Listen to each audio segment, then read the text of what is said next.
Hi everyone, Paul here. And if you're new to investing in cryptocurrencies but you're not sure where to start, or perhaps you're a bit scared to make that first leap or even both, then today's video is for you.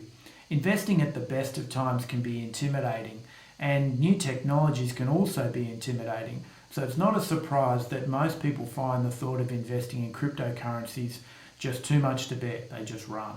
So I've put together my 5 tips for getting started in crypto investing. Now, these tips are super simple. There's nothing complicated. There's no tricks. There's no hacks. It's just 5 pieces of simple advice that you can follow to get started investing in cryptocurrencies to begin your own journey. So let's get started. So my first tip in getting started with investing in cryptocurrencies is to stick to the majors. Now, by majors, I mean Bitcoin and Ethereum. Now, Bitcoin's often talked about as gold for the internet, and I think the way to look at it is to look at it as a store of value. I don't know if the gold analogy is exactly a helpful one. You know, if you think that we're going to continue to be doing more things online and the web is going to be a bigger and bigger part of the world in which we live, then I think Bitcoin will be the digital store of value in that new world. And if we look at Ethereum, now Ethereum's technically an altcoin. When we talk about altcoins, we're talking about anything that's basically not Bitcoin. But Bitcoin and Ethereum combined make up well over 50% of the total market capitalization of all cryptocurrencies. And at the time of this video, that was about $2 trillion. And Bitcoin by itself is about 40%. So those two make up, the lion's share of the total cryptocurrency market cap. And so Ethereum is slightly different to Bitcoin, and very generically, it's sort of seen as the computer code that's going to run the web in the future. And lots of other technologies might sit on top of that, but it's going to be a really sort of core part, like infrastructure, if you like, for transactions and payments on the web in the future. So that's why I think those two coins are really the ones you want to focus on. You've got one that's basically representing store of value, and you've got one that's going to represent basically the infrastructure of the internet as we move forward. Also, Bitcoin and Ethereum are going to dominate pretty much everything you look at in terms of YouTube videos, blogs, and so on. So it's going to be really easy to find information on them and increase your understanding of those two coins. Now, I'd avoid altcoins if you're starting, just completely. There's thousands and thousands of altcoins, and they're in DeFi and Metaverse and all these other subcategories. And if you're just starting out, there's too much information, there's too many projects, and it's just too easy to kind of get lost down the rabbit hole of all those various coins and different options. So just keep it simple, keep it to Bitcoin, keep it to Ethereum, and that's going to be more than enough when you're just starting out. So in terms of with Bitcoin and Ethereum, the next question is well, how much in each of those do I invest? And so what I'd recommend is that you allocate the amount of money to each that you feel comfortable with. Now, to be a bit more specific about that, this obviously is dictated by how much capital you have to start with and also what your sort of level of risk tolerance is. So in terms of a percentage, if I was very risk adverse, then I would probably just go 100% into Bitcoin, keep it nice and simple. If I was feeling a little bit more adventurous, I'd probably go 80-20, so 80% in Bitcoin, 20% in Ethereum. And if I was feeling, I wanted to be a bit more aggressive, just sort of get a little bit more into the whole thing, I'd go maybe 50-50. So either of those options are fine. I guess do what feels most comfortable to you.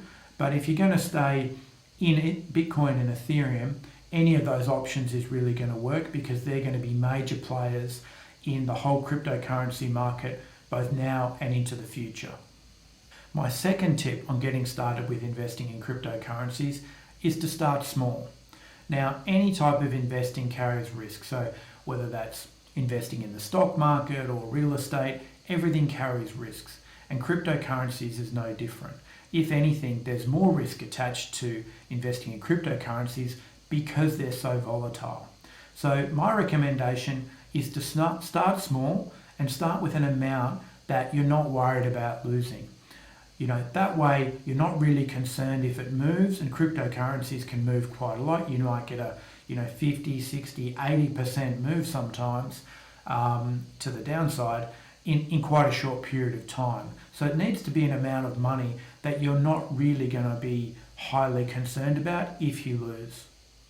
Now, the barometer I would use for that is that if it's an amount that you invest and you feel like you need to check it every day, it keeps you up at night, it sort of, takes up some of your mental load, then that's a red flag. That's just too much and you need to dial it back. So this is a really critical one, is you want to start small because you're in that learning phase, and it doesn't want to be an amount where you sort of turn yourself off this as an investment class, because there is so much opportunity in cryptocurrencies. But if you do too much and you're not ready, it'll just stress you out, and then eventually you'll probably just get out, and probably at a bad time, because you just won't be thinking clearly and you won't have given yourself enough time to acclimatise to this new investment class. If you're enjoying this video so far, it'd be great if you could give it a like.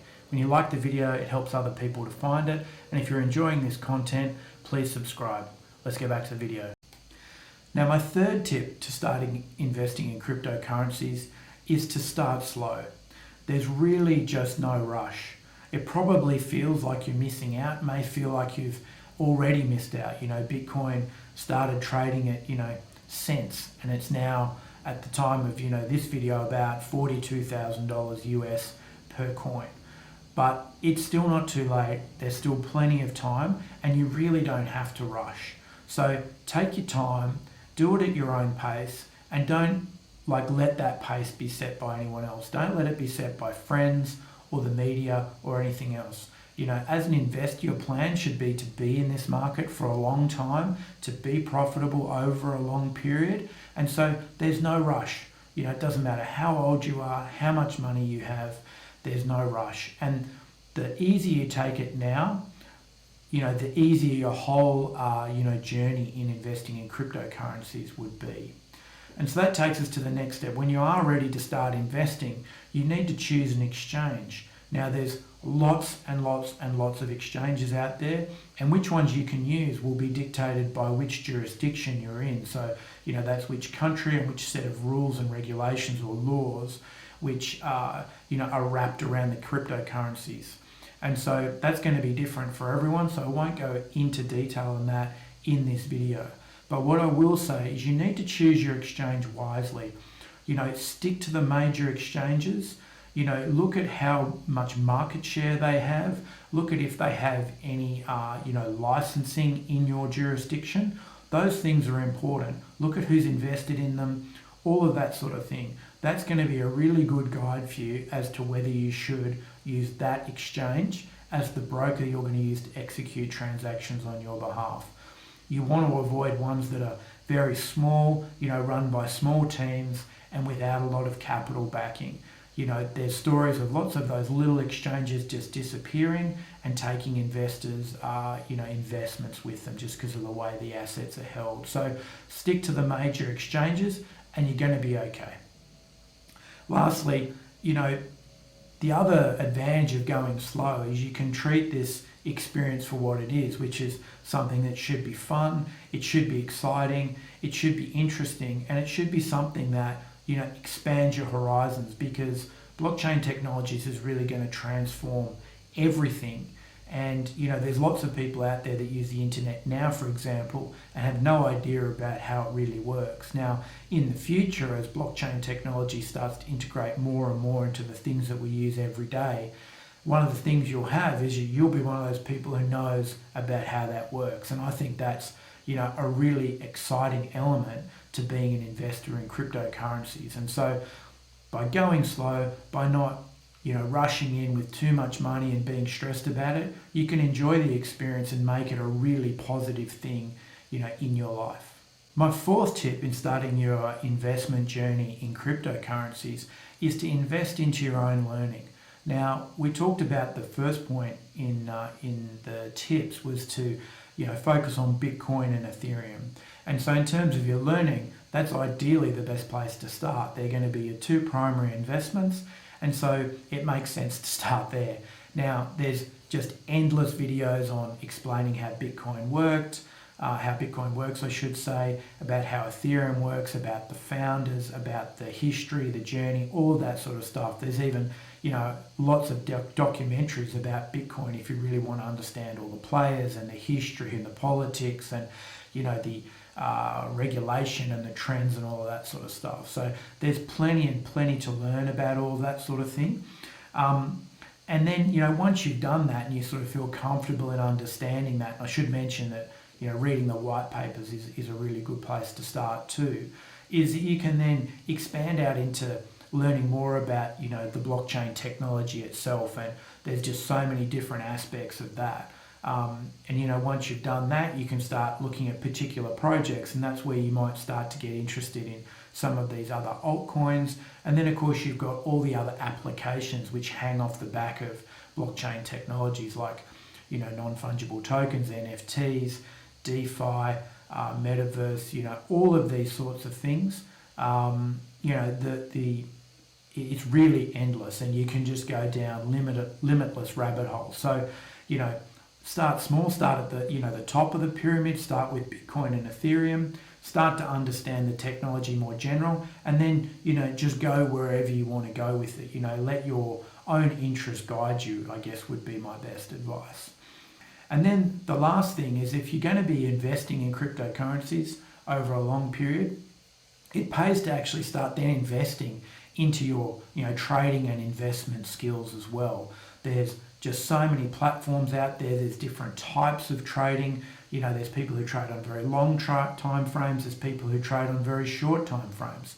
And so learning how to do that is a skill in itself. We have different mechanisms of reading charts and all that sort of things called technical analysis. You've got fundamental analysis, which is, looking at the actual fundamentals of particular investments. And so, that in itself is a whole separate skill. And then, of course, you've got ways to maximize the return on your investments by, lending those coins out. So, whether you are staking them for other rewards or adding them to liquidity pools, that starts to get a bit more advanced. But those are all options as well. And so once you start to get comfortable, there's a whole new world that opens there. And so, again, you can go down the rabbit hole as deep as you like into any of those topics. And it's really just all about expanding your knowledge base and then trying things out. Again, take your time, do it with small amounts so you can sort of test it, find out what you like, and then perfect your craft over time. And so my fifth and final tip for getting started investing in cryptocurrencies is to stay in your comfort zone.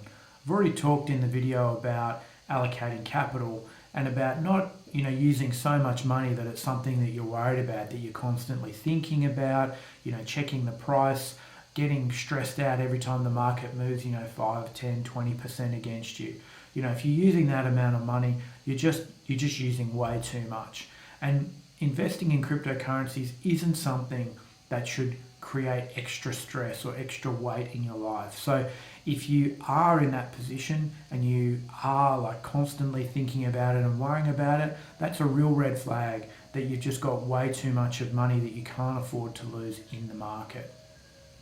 The other thing I think is really important, especially as a new investor, is your time horizon. So the less experienced you are, the longer your time horizon should be. So as a brand new investor, you really want to have a really long view, so 10 or 20 years. As you become more experienced, you can shorten that time horizon. There's very experienced traders who are trading intraday, and they may be in and out of a trade in 5 minutes, but that's a skill that takes a long time to develop, and you need to have a lot of experience doing that. So for a new investor, you want to have a long time horizon, and when you have a long time horizon, all these little blips along the way in terms of price going up and down, you'll maybe see bull and bear markets. It won't really worry you because over the long term that you've got an asset that is going to appreciate in value. And so I really encourage you to take that long-term view. It's really going to de-stress your whole approach to investing in cryptocurrencies, and really any investment really. So have that long-term view, makes it much easier, removes a significant amount of stress. And so the last thing I'd like to mention, speaking of stress, is leverage. Trading with leverage is something that really should only be done by experienced investors. As a new investor, leverage is just a really big mistake. I've seen, lots of people, even reasonably experienced investors, start to use leverage and just really burn through their capital. It's very dangerous. It's a classic two-edged sword. You can make a lot of money quickly, you can lose a lot of money quickly. And so as a new investor, I just recommend that you stay completely away from leverage. Stick to using money that you can afford to lose. Stay in your comfort zone. Using leverage will just introduce immense stress into your world, and you just don't need that, especially as a new investor when you're trying out a new asset class. And as I said, you want to be in there for the long term. Leverage just isn't for you. So there you have it, my 5 tips for getting started investing in cryptocurrencies.